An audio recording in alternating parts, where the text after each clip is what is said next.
Please subscribe, like and share Vents News Network on YouTube.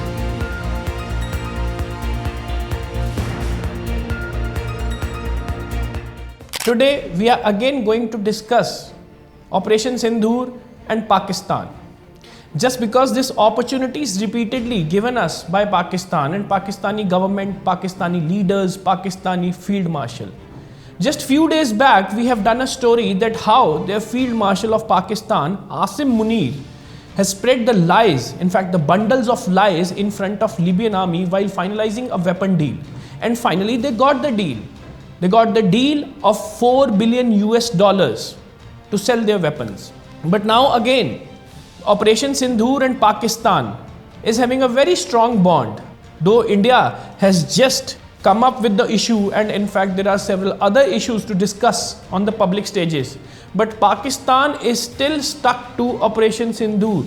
They are not able to overcome the situation. And today we will start the discussion with the term dedicated to Pakistan, that is all hat, no kettle. So we will take you back when Munir has addressed the Libyan National Army while finalizing the weapon deal, where he discussed Operation Sindoor, spread lies, where he had just flagged the technologies of Pakistani Air Force used in Operation Sindoor and claimed that Pakistani Air Force has taken down several Indian fighter jets including Rafale, Mirage 2000, MiG-29 and Sukhoi 30.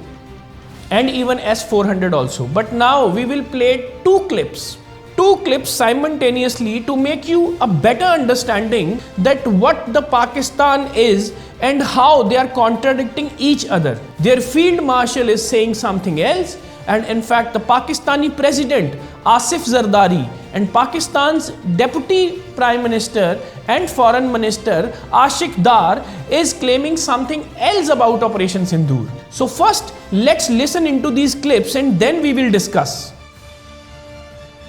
In our just recent war with India, and we have shown our technology to the world. Alhamdulillah, our Air Force using that technology, and that is 90% of the indigenous technology of Pakistan. And Alhamdulillah, with his blessings, his nusra and his mercies, the air domain, Rafale, Su-30, MiG-29, Mirage 2000, Alhamdulillah, S-400, all taken out. शुरू हो गई है ये। वैसे तो मैंने उसको 4 दिन पहले बोला था कि जंग होने वाली है, मगर उसने मुझे आके कहा कि सर वो बंकर में चलें। मैंने So now let's come to the recent development. So while addressing a public gathering, Pakistan's president Asif Zardari openly claimed and discussed among the public regarding Operation Sindoor. So one fact was, he said that even he was advised during Operation Sindoor to go to the bunkers to make himself safe. And another statement from Pakistan's deputy prime minister Ashik Dar while addressing an annual press conference, he said that there was an attack at Noor Khan Air Base, a Noor Khan Air Base which is holded by Pakistani Air Force. किया गया और अगली जो गलती थी वो India ने ये की कि नूर खान बेस के ऊपर उस रात को 2:30-3 बजे के करीब फिर अटैक कर दिया। हमारा ये प्लान था कि सुबह फजर के करीब 4 बजे शुरू होगा, को 7:45 तक ये ख़त्म होगा। तो वो प्रोसेस जो ऑथोराइज था प्राइम मिनिस्टर साहब की तरफ से उस डिस्कशन, उस बैठक के बाद वो उसको इम्प्लीमेंट होना था। लेकिन ये एक गलत सेकंड मेरे नज़दीक जो वो ड्रोन्स और मिसाइल्स फेंक रही है उनकी। So these two terms are exposing the lie of Munir which was spreaded during a weapon deal with Libyan National Army. Munir claimed that there was no damage in Pakistan during the war, during Operation Sindoor, and in fact the Pakistani Air Force technology has taken down several fighter jets and even gave the befitting reply. But his own leaders has exposed Munir. See the contradictions between both statements, and these both statements are regarding Operation Sindoor. And months has been passed, but still Pakistan is stuck to Operation Sindoor's justification. They are not able to overcome the situation just because it has been settled in their minds that Operation Sindoor was a defeat of Pakistan, and that's the reason time and again, they are trying to justify their position among the public to just wash their hands from Operation Sindoor and blaming India that they have faced the heat of Operation Sindoor. Even while finalizing the weapon deal with the Libyan National Army, Operation Sindoor was discussed. President Asif Zardari, while addressing a public gathering, a huge public gathering where thousands and lakhs of the people have gathered, even from that stage also Operation Sindoor was discussed. While addressing the annual press conference by Deputy Prime Minister and the Foreign Minister Ashik Dar, again Operation Sindoor was discussed. सब इनके सारे जहाज गिरा सकते थे, हम इनका विक्रम गिरा सकते थे, मगर दुआ करें कि ये हाजी साहब ने, हमारे चीफ ने, हमारे एयरफोर्स चीफ ने इन पे रहम किया थोड़ा सा। मगर इंशाल्लाह अगर दोबारा किसी मैली आंख से किसी मुल्क ने भी देखा पाकिस्तान के तरफ, तो याद रखो कि यहाँ आसिफ जरदारी बैठा हुआ है। But why? What happened to Pakistan this time? Why time and again they are discussing Operation Sindoor and flagging their own victory in Operation Sindoor? What was the point? Why they are not able to overcome the situation? Or they are facing the public heat? Or is it the truth that public is still discussing that Pakistan has been defeated during Operation Sindoor and India was the one who dominated the position, and that's the reason their leaders are coming in public and defending the Pakistan by blaming India? What was that? But the lies has been exposed. Some leaders are giving statements something else and their field marshal is giving the statement something else, but all of a sudden they are just trying to pose themselves as a winner and victory holder of Operation Sindoor. But the reality is that India has dominated the situation. Indian armed forces has given the evidence after that Operation Sindoor that how much dent has been given to Pakistan. India has given just one statement by their armed forces during a press conference, but after that there was no discussion on Operation Sindoor, just because it was a victory of Operation Sindoor from the side of India. But Pakistan, even months after, discussing this issue again and again. And the fact is not separated from them that Pakistani government is facing a huge dent of Operation Sindoor. Their public image has been completely collapsed. And there was a public perception that Pakistani government and even Pakistani defense forces are not able to defend the Pakistan people. And they have seen the live, they have seen it evidently when Operation Sindoor was launched. So again, Pakistan is giving us opportunity to bring back Operation Sindoor in the headlines by their own statements, the contradictory statements among each other. Once again, we will wind up this story by playing the videos of all three of them, so that at least you people, our audience, who are having a very much better sense to make the difference and to understand the psyche of Pakistan. In our just recent war with India, and we have shown our technology to the world. Alhamdulillah, our Air Force using that technology, and that is 90% of the indigenous technology of Pakistan. शुरू हो गई है ये। वैसे तो मैंने उसको 4 दिन पहले बोला था कि जंग होने वाली है, मगर उसने मुझे आके कहा कि सर वो बंकर में चलें। मैंने किया गया, और अगली जो गलती थी वो इंडिया ने ये की कि नूर खान बेस के ऊपर उस रात को 2:30-3 बजे के करीब फिर अटैक कर दिया।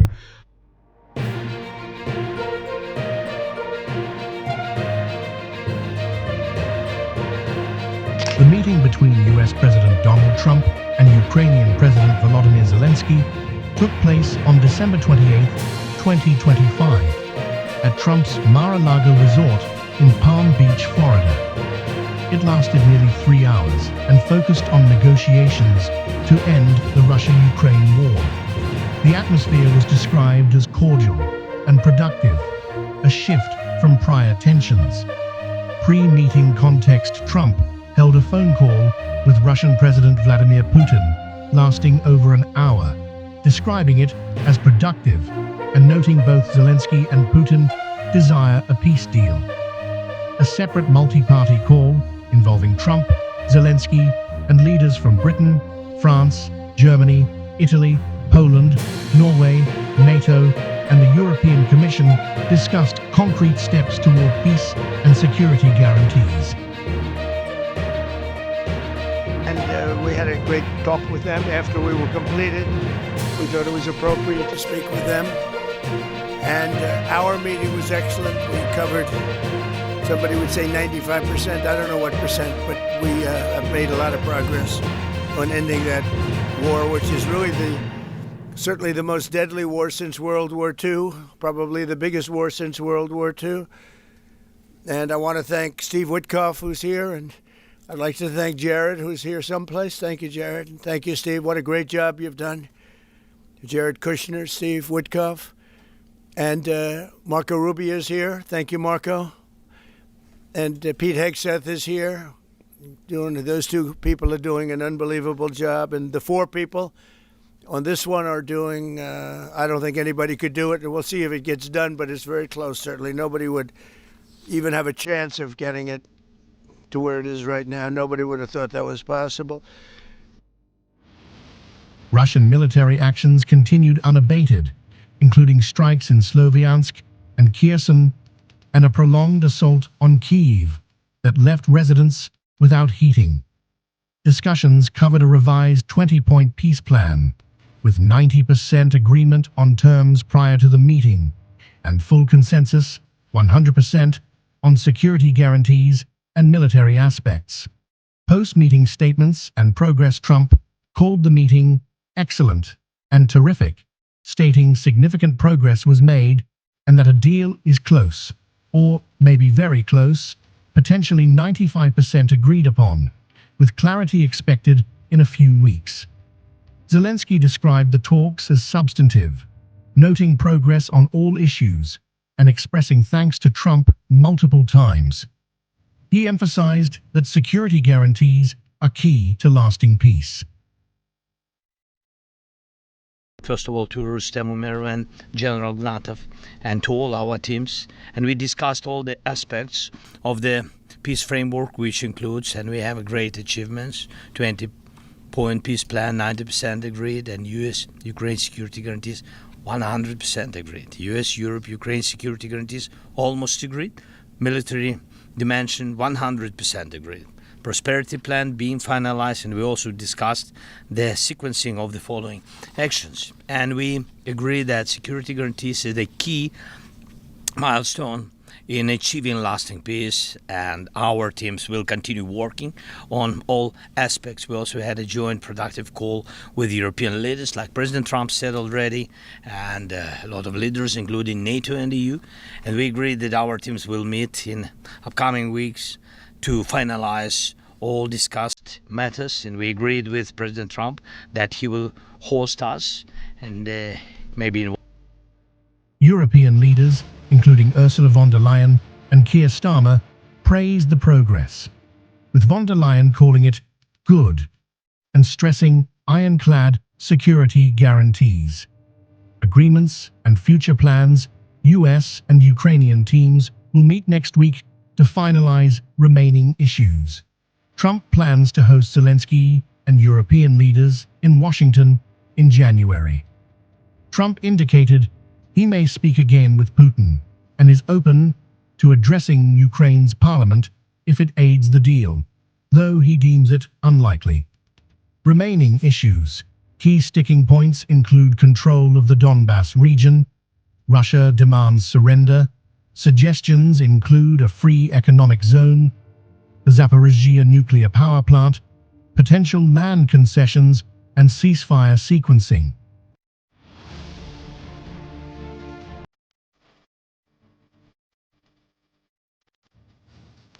Sharp escalation in one of the world's most dangerous flashpoints.